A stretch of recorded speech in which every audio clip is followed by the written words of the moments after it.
우선 저는 메타러닝에 관한 챕터 2를 담당을 했는데, 이게 내용이 서베이 논문이고 좀 20분 안에 모든 걸 설명드리기가 조금 너무 길 것 같아서 이제 반으로 쪼개서 일단 설명을 드리려고 합니다.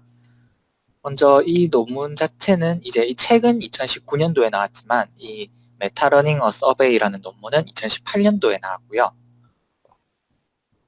그래서 이제 크게 보면은 메타학습에 대한 인트로덕션이랑 그다음에 메타학습의 이제 세 가지로 메타학습의 어떤 메소드를 분류를 해서 이 각각의 그 세 가지에 대한 어떤 것들을 설명을 해주고 마지막에 이제 결론과 향후 과제 이렇게 구성이 되어 있습니다.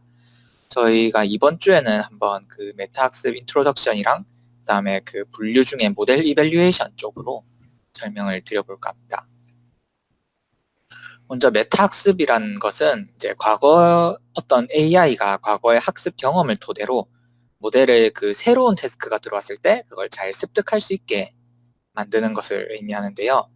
이제 처음에 어프로치가 실제 이제 AI는 항상 새로운 태스크가 주어지면 새로운 데이터가 주어지거나 새로운 잡이 주어지거나 할 때 항상 처음부터 데이터셋을 이제 하이퍼 그 파라미터를 전부 랜덤으로 해놓고 처음부터 학습을 해야 되는데 사람은 실제로 안 그렇다는 거죠. 사람은 어떤 새로운 태스크가 생겼을 때 이 태스크와 비슷하게 자기가 수행해봤던 경험 이런 것들을 토대로 전혀 새로운 태스크라도 좀 익숙한 것들과 비슷하다면 쉽게 적응하고 그다음에 그 익숙했던 그 경험이 쌓이고 쌓이면서 점점 이제 새로운 일에 대한 적응 속도가 빨라지고 이런 것들을 보여주는데 AI도 그렇게 할 수 있지 않을까 하는 점에서 출발을 했습니다.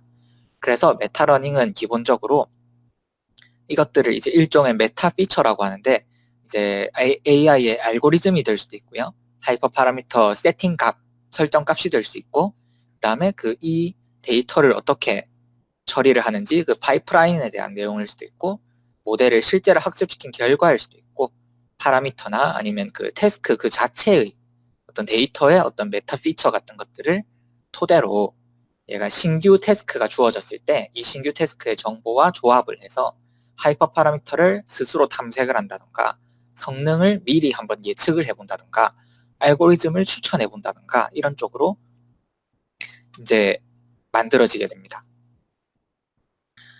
우선 그래서 한번 이거는 사실 논문에서 이제 언급하는 내용은 아니지만 제가 메타러닝이라는 개념과 그다음에 저희가 전이학습이라고 하는 트랜스퍼 러닝을 한번 좀 대비를 시켜봤는데요. 메타러닝 같은 경우는 이제 학습을 수행하면서 만들어진 그 학습에 대한 학습 그 자체에 대한 어떤 메타데이터를 활용하는 방식입니다. 그래서 그 트랜스퍼 러닝 같은 경우에는 반대로 학습을 수행하면서 만들어진 최종 결과물, 모델, 그 내부 파라미터가 다 세팅된 그 모델을 그 활용을 해서 새로운 태스크에 적응을 하게 만들죠. 그래서 메타러닝 같은 경우에는 새로운 그 태스크를 보고 학습 결과를 예측하고 그다음에 실제로 학습을 시켜보기도 하고 이러면서 최적의 메타데이터를 도출을 해서 그걸로 학습시켰을 때 이제 성능 향상을 빠르게 시작할 수 있도록 하는 것이 목적이고요. 트랜스퍼 러닝 같은 경우에는 이제 새로운 태스크가 너무 데이터가 적다. 그럴 때 이전 데이터와 연관성이 있는 새로운 데이터에 대해서 이제 더 많은 양의 태스크를 이제 할 수 있게 모델을 훈련을 시켜서 성능을 향상시키는 것을 목표로 하기 때문에 둘이 이제 다루는 것이 조금 다르다라고 할 수 있고요. 물론 이제 챕터 2, 3에서 이제 프라이어 모델에 대한 어떤 메타러닝 기법 중에 하나로 트랜스퍼 러닝이 소개되긴 합니다. 그래서 그때 트랜스퍼 러닝에 대해서 좀 자세하게 다루도록 하고요. 우선 메타러닝은 학습의 완성된 결과물인 모델을 가지고 어떻게 하는 것이 아니라 학습하는 과정에서 혹은 학습하기 전에 우리가 얻었던 어떤 메타데이터를 활용한다고 보시면 됩니다. 우선 이 논문에서는 메타 학습을 이제 이 세 가지로 크게 분류를 했는데요. 이제 모델 이밸류에이션, 즉 모델을 실제로 돌려서 그 나온 결과, 성능이나 뭐 그런 것들, 물론 여기서 러닝 커브 이런 개념도 등장을 하는데 그런 것들을 가지고 학습을 해보자. 그다음에 둘째가 메타 피처. 메타 피처라는 것을 우리가 정의를 하고 메타 피처를 추출을 해서 그걸 가지고 우리가 새로운 태스크를 학습을 해보자. 그다음 셋째가 프라이어 모델. 기존에 구축되었던 모델을 활용을 해서 여기 트랜스퍼 러닝이 들어가 있죠. 기존에 구축된 모델을 활용해서 메타 러닝을 해보자. 이렇게 세 가지로 나누고 있습니다. 우선 모델 이밸류에이션 같은 경우에는 저희가 이제 태스크 인디펜던트 레코멘데이션, 태스크와 상관없이 최초로 이제 레코멘데이션을 어떻게 하느냐. 물론 레코멘데이션이라는 건 하이퍼 파라미터를 어떻게 추천을 하느냐. 그다음에 그 컨피규레이션 스페이스라고 해서 이제 이것도 일종의 그 하이퍼 파라미터죠. 그것들을 전부 포함한 개념이 컨피규레이션인데 그것을 어떻게 범위를 설정을 하느냐. 그다음에 컨피규레이션을 기존의 데이터에 대한 컨피규레이션과 새로운 데이터에 대한 컨피규레이션을 어떻게 조합을 해서 이제 트랜스퍼 전이를 시키느냐. 그다음에 러닝 커브 학습 도중에 러닝 커브가 어떻게 그려지는 것을 어떻게 메타 러닝으로 활용할 것인가 이렇게 넷으로 나뉘어집니다. 우선 모델 이밸류에이션 같은 경우에 전체 그 흐름은 이렇습니다. 다른 태스크에 대해서 우리가 학습을 과거에 시켰다고 가정을 하고 그 다음에 그 다른 태스크에 대해서 학습시킨 결과를 토대로 우리 이제 신규 태스크가 주어졌을 때 그 결과를 미리 예측을 해보자는 거죠. 즉 쉽게 말하면 다른 태스크가 신규 태스크랑 아주 비슷한 어떤 작업을 했던 그 기록이 있다면 그 다른 태스크라도 이 비슷한 유사한 태스크에 대한 학습 결과는 비슷할 거라는 거죠. 그래서 우선 굉장히 어떤 수학적으로 정의를 하고 계신데 논문에서 우선 T는 전체 태스크 집합, 저희가 이제 과거에 분석을 했던 태스크랑 신규 태스크랑 이런 걸 전부 포함해서 전체 태스크의 집합을 대문자 T로 표현을 했고요. 그 중에 하나를 이제 TJ 이렇게 표현을 했습니다. 그래서 태스크라는 것은 우선 학습 데이터가 있을 것이고요. 그 다음에 학습 데이터를 어떻게 처리를 할지 학습 목표가 있을 겁니다. 모델이 이 학습 데이터를 어떻게 해야 되는가. 그것을 어떤 라벨링을 해가지고 우리가 클래시피케이션, 분류를 할 수도 있고요. 아니면 뭐 클러스터링을 할 수도 있고, 뭐 리그레이션을 할 수도 있고, 예측을 하는 거죠. 그럴 수도 있고, 뭐 그런 것들 학습 목표랑 학습 데이터로 이루어진 모델이 최종적으로 학습해야 하는 작업 그 자체를 의미를 합니다. 그리고 그 다음으로 하이퍼 파라미터 공간이 이렇게 대문자 세타로 표현이 되어 있는데 하이퍼 파라미터라고 하는 것은 여기서는 이제 학습률과 같은 그 기본적인 우리가 일반적으로 하이퍼 파라미터라고 하는 그 수치 설정값뿐만 아니라 모델의 뭐 파이프라인 구조라든가 알고리즘이라든가 이런 것들을 전부 포함해서 하이퍼 파라미터라고 표현을 합니다. 그러니까 모델의 세팅에 필요한 모든 것들을 합쳐서 하이퍼 파라미터라고 하고 여기 세타 i라는 것은 그 중에 어떤 특정한 하이퍼 파라미터 값을 의미를 합니다. 그 다음에 p라는 함수를 하나 정의를 하는데요. pij는 이제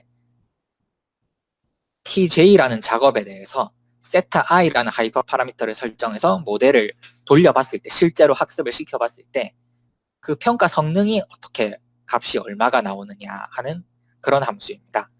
그러니까 이 세타 i와 tj만 정해지면은 p 값은 거의 항상 고정이죠.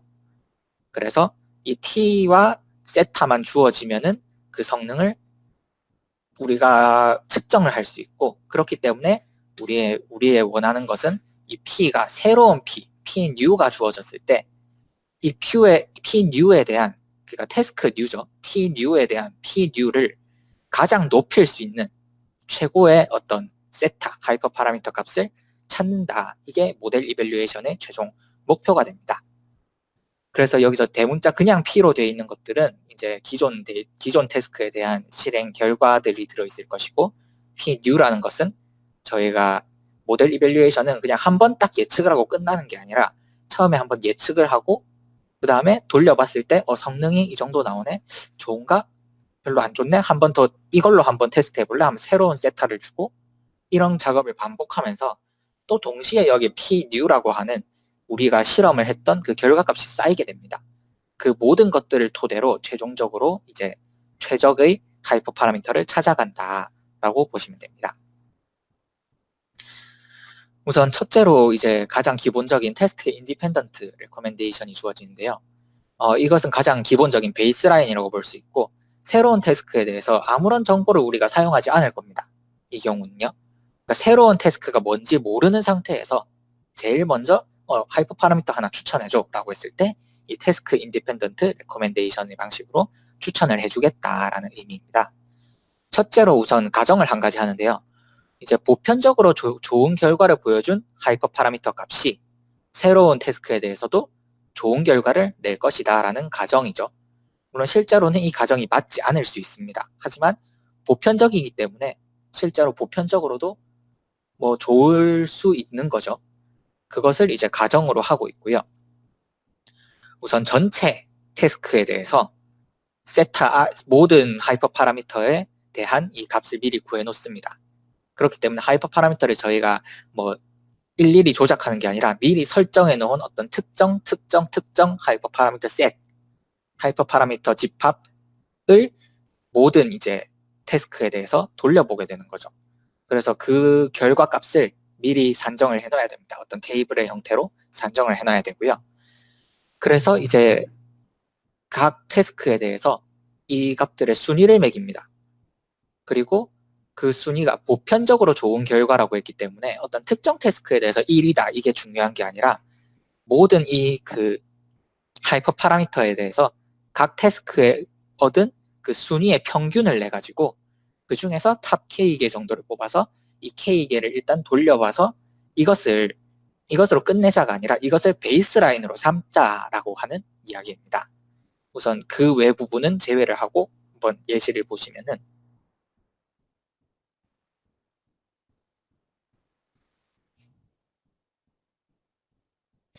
예시가 아니네요. 우선 그렇게 추천이 되게 되고요.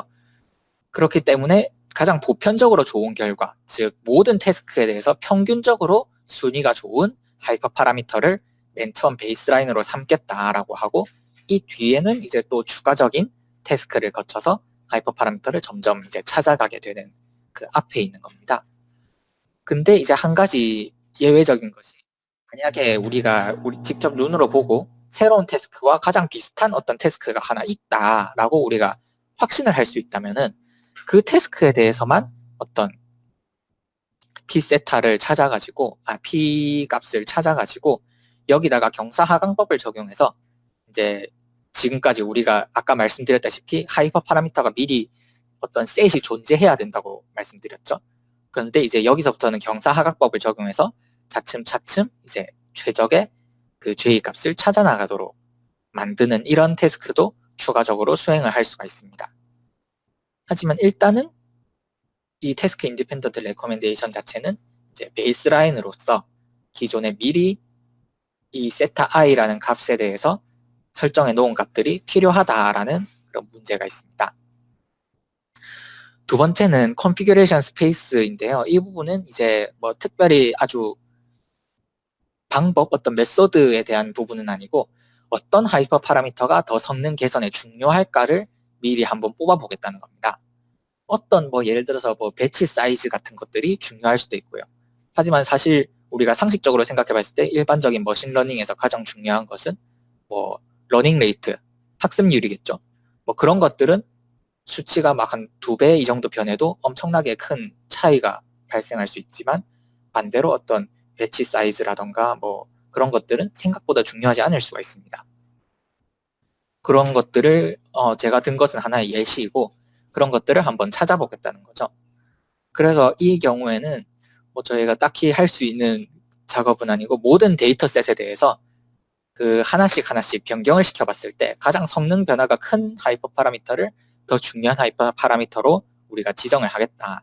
그래서 실제로 우리가 하이퍼 파라미터를 탐색할 때 각 하이퍼 파라미터의 중요도를 반영을 하겠다는 거죠.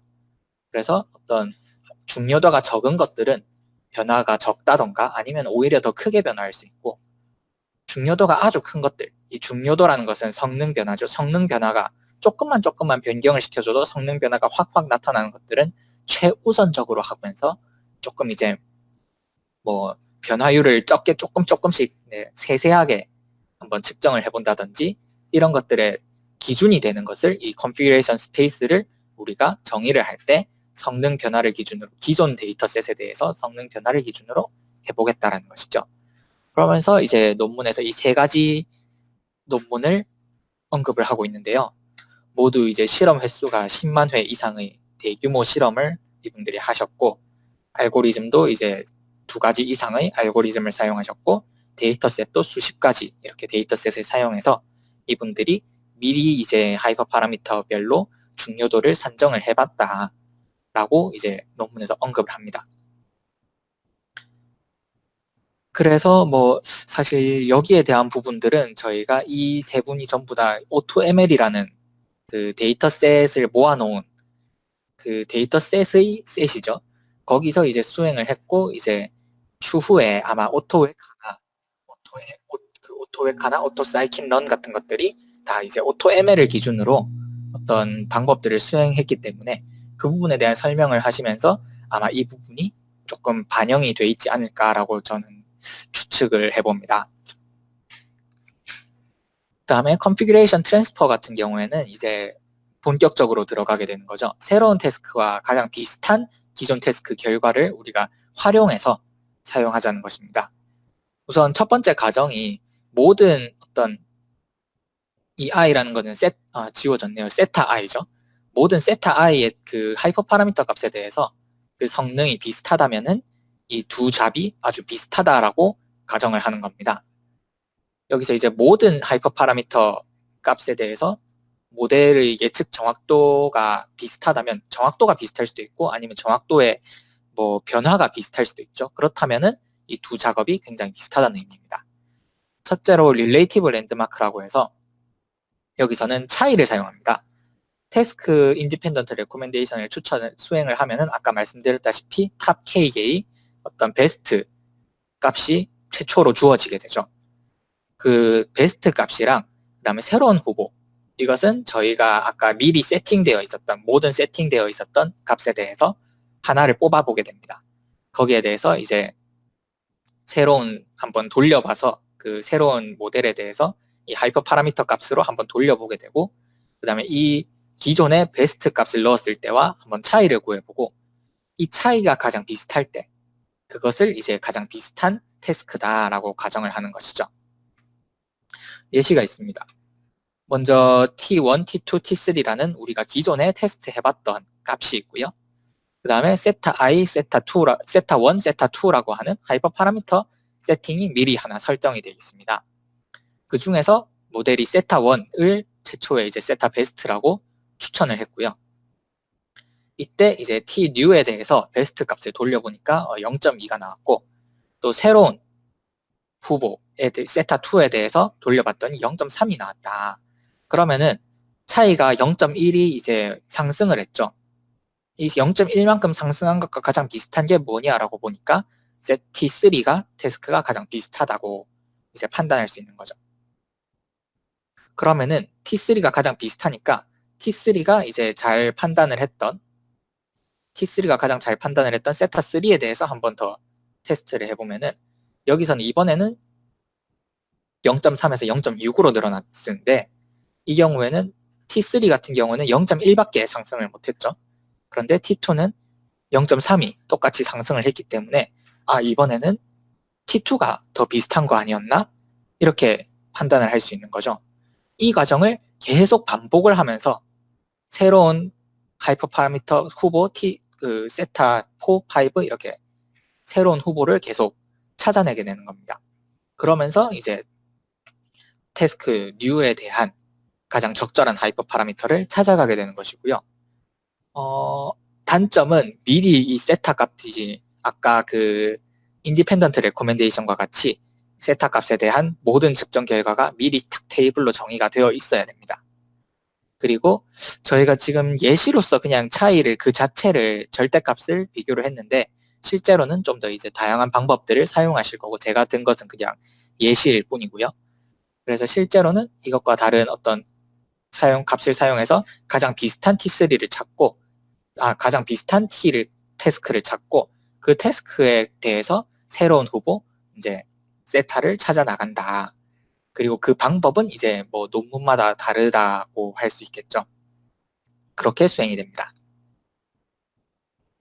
그 다음에 여기 이제 서로게이트 모델에 대해서 나오는데요. 서로게이트 모델, 미리 이제 그 말 그대로 학습을 대신 해보는 거죠. 학습을 미리 해보는 건데, 학습 자체를 실제로 하는 것은 아니고 학습 결과를 예측하게 하는 겁니다. 그래서 우선 데이터는 우리가 지금까지 수행해왔던 기존 태스크 TJ에 대해서 어떤 기존의 세타 i에 대한 그 평가, 지표를 기반으로 그 새로운 것들을 그 예측하는 모델을 학습시키는 겁니다. 여기서 중요한 것이 J가 밖으로 나와 있습니다. 즉, 이 함수 자체는, 이 서로게이트 모델은 각 J에 대해서 예측을 하는 겁니다. 각 J가 미리 정해져 있고 거기에 대해서 세타 i가 바뀌었을 때, 하이퍼 파라미터가 바뀌었을 때 평가 값이 그 정확도가 어떻게 나오는가, 이것을 예측시키는 겁니다. 그렇게 했을 때 이제 우리가 뭐 앞선 두 가지 방법을 통해서 계속 이제 세타 i에 대해서 새로운 태스크 값을 계속 테스트를 해보겠죠. 아까 인디펜던트 레코멘데이션이나 아니면은 그 릴레이티브 랜드마크와 같은 방식으로 계속 저희가 테스트를 해보겠죠. 그 테스트 결과 값과 그 다음에 이 SJ 함수의 그 똑같은 세타 i 값이 유사하다면은 TJ와 TNU가 비슷하다라고 판단할 수 있는 거죠. 그래서 이제 드디어 단점이 보완이 됩니다. 어떤 새로운 하이퍼 파라미터가 주어졌을 때 얘가 기존에 테스트를 안 해보더라도 이 서로게이트 모델은 어느 정도 이 기대값을 추정을 할 수 있습니다. 그 추정 방식이 여기 아래에 있는 가우시안 프로세스라는 방법을 통해서 실제로 우리가 돌려보지 않은 하이퍼 파라미터에 대해서도 그 평가를 예측을 할 수 있습니다. 그러면은 실제로 우리가 새로운 태스크에 대한 이 결과값과 매치를 시켜볼 수 있을 것이고 그 차이에 대해서 유사도를 우리가 측정을 할 수 있게 되는 거죠. 가우시안 프로세스 같은 경우에는 사실 그 1장 하이퍼 파라미터 옵티마이제이션에서 주로 다루고 있기 때문에 여기서 그냥 간략하게 이게 어떤 결과가 나오는가 이것만 보고 넘어가겠습니다. 일단 확률 분포 기반의 프로세스고요. 여기 오른쪽에 보시면은 지금 그림이 잘 안 보이시는데 가운데 빨간 점이 찍혀 있을 겁니다. 이것들이 빨간 점들이 실제로 저희가 수행을 한 테스트 결과고요. 그리고 어떤 이 결과를 토대로 어떤 리그레이션 같은 것을 통해서 프레딕션, 이 선을 따라서 모델의 평가 결과가 움직일 거야 라고 예상을 하게 되죠. 하지만 어쨌거나 이것은 예상이기 때문에 실제로는 틀릴 수도 있겠죠. 그 틀림에 대한 어떤 확률 분포를 그 가우시안 프로세스가 예측을 하게 됩니다. 그래서 저기 이제 테스트를 안 해본 끝자락의 같은 경우에는 확률 분포가 굉장히 퍼져 있죠. 그러면 이 부분에 대해서 모델도 이제 확신하기가 좀 힘들다. 이렇게 얘기를 하는 것이고, 반대로 서로 다른 두 태스크가 굉장히 촘촘하게 미리 이제 옵저베이션, 미리 관찰이 된 부분들 같은 경우에는 굉장히 정확도가 높게, 그 확률 분포가 좁게 예측을 한다는 거죠. 이제 그래서 서로게이트 모델을 가우시안 프로세스를 가지고 구현을 할 경우에는 그 주어진 하이퍼 파라미터, 그러니까 새로운 어떤 내가 테스트 해보지 않은 하이퍼 파라미터가 주어졌을 때 그 예측 성능을 확률 분포 형태로 표현할 수 있다. 이것만 우선 언급을 하고 이제 이 부분은 자세한 내용은 나중에 하이퍼 파라미터 옵티마이제이션에 대한 어떤 리뷰가 있을 때 거기에 다루도록 하겠습니다. 그렇게 하고 이제 그렇게 해서 서로게이트 모델이 구축이 되고 나면은 그다음 이제 에퀘이션 펑션이 주어지게 됩니다. 이것은 실제로 이제 서로게이트 모델의 결과가 서로게이트 모델은 그냥 이 확률 분포를 던져준 거죠. 확률 분포를 던져주면은 이걸 보고 이제 새로운 세타 i를 어떻게 탐색을 할 것인가에 대한 새로운 어떤 펑션 함수입니다.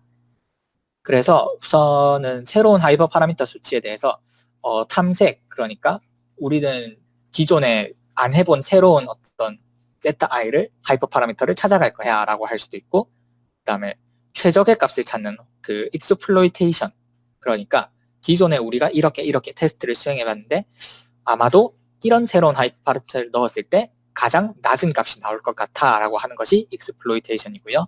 익스플로레이션은 아니야, 우린 아직 정보가 부족해, 그러니까 더 불확실한 것들을 탐색을 해서 좀 더 정보를 넓히자라고 하는 것이 익스플로레이션인데 이 둘 사이에서 어떤 것을 수행할지 이것을 탐색하는 것이 이 acquisition 펑션이라고 할 수 있습니다.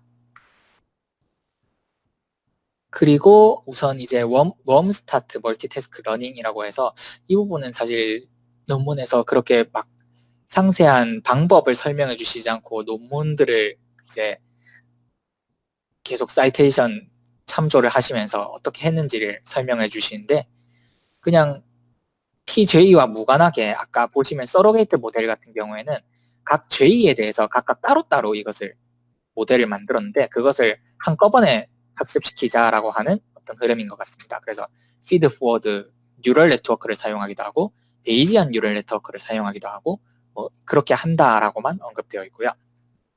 아까 그 액큐션 펑션이라고 하는 이것을 구성하는 방법이랑 그 다음에 이제 웜 스타트 멀티태스크 한 번에 하는 방법 이것에 대한 방식이 이제 멀티아임드 밴딧이라는 문제와 동일하다라고 해서 이분들이 말씀을 하시는데 멀티아임드 밴딧은 사실 강화학습 쪽에서 많이 사용되는 그 많이 언급되고 하는 문제인데요. 여러 개의 슬롯 머신이 있고 이 슬롯 머신이 가지고 있는 기대값이 다 다른데 저희가 그걸 모를 때 제한 시간 내에 가장 많은 이득을 얻는 방법이 무엇일까에 대한 문제입니다. 그래서 저희 이밸류에이션 역시 저희가 한번 학습시켜보고 테스트하는 것이 시간이 많이 걸리기 때문에 어떤 제한 시간 내에서 가장 최적의 어떤 하이퍼 파라미터를 찾아가는 것 자체가 멀티아임드 밴딧과 동일한 문제다라고 할 수 있고요. 그래서 마찬가지 그 강화학습 쪽에서 사용했던 것과 비슷하게 그 방법들을 사용하고 있는데 이 멀티아임드 밴딧에 대한 가장 대표적인 해결 방법이 톰슨 샘플링이라고 해서 아까 익스플로레이션과 익스플로이테이션의 그 기대값을 하나하나씩 추정을 해가면서 찾아가는 그런 방식입니다. 그래서 우선 뭐 기본적으로 어떤 학습을 하나 수행을 하고요. 그 다음에 새로운 탐색이 필요한 것들을 그 기대값을 기준으로 정렬을 해서 기대값이 높은 것부터 찾아가자. 근데 그 기대값에서 이제 우리가 얼마나 이 태스크, 이 하이퍼 파라미터 결과를 모르는가. 그 다음에 얼마나 이 값이 가장 최적의 값이 될 수 있는가. 이 두 개를 적절히 조절을 해서 그런 새로운 함수를 구현을 해서 태스크를 수행하게 됩니다. 그리고 러닝 커브 같은 경우는 간단하게만 언급을 하자면은 학습하면서 생기는 러닝 커브, 말 그대로 학습이 수행되는 그 속도라던가 그 증가율 이런 것들도 하나의 메타데이터로서 기존의 러닝 커브랑 이제 새로운 값에 대해서 수행을 하면서 중간중간에 계속 대조를 해보면서 학습이 좀 전혀 그래프가 좀 달라 이러면은 그냥 컷 해버리자라고 하는 어떤 메소드이고요.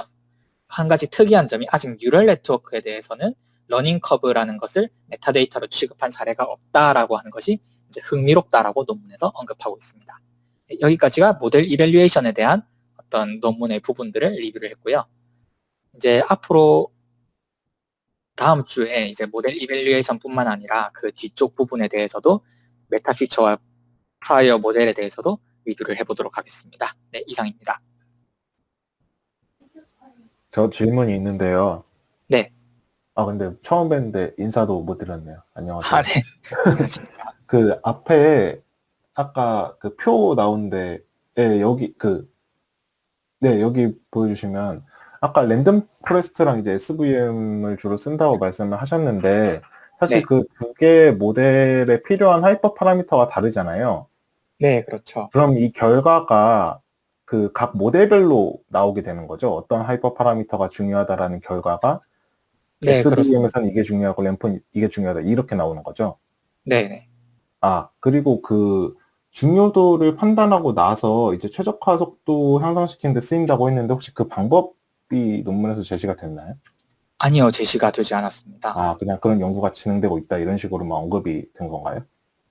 그래서 저희도 이것은 그냥 이 세 가지 논문을 소개하고 그냥 네네. 끝나고 있어서요. 저도 네네. 사실 이 부분을 어떻게 해석을 해야 될지는 조금 고민이 있습니다. 예, 알겠습니다. 감사합니다. 다만 이제 세 가지 논문이 모두 다 오토ML이라고 하는 어떤 데이터셋 안에서 이것들을 데이터셋 100가지, 38가지, 59가지를 추출했기 때문에 아마 오토ML 관련되어서 이러한 데이터들이 누적이 되어서 어떤 결과가 만들어지지 않을까라고 제가 추측은 할 수 있는데, 우선 논문에서는 그냥 이렇게 해서 하이퍼 파라미터의 중요도를 찾는다. 그래서 컨피규레이션 스페이스를 이제 제한을 하거나 우리가 어떤 정의를 하거나 그렇게 새로운 세타를 만드는데 저희가 사용을 하거나 이렇게 활용할 수 있다. 그냥 활용할 수 있다라는 수준에서 그냥 끝납니다.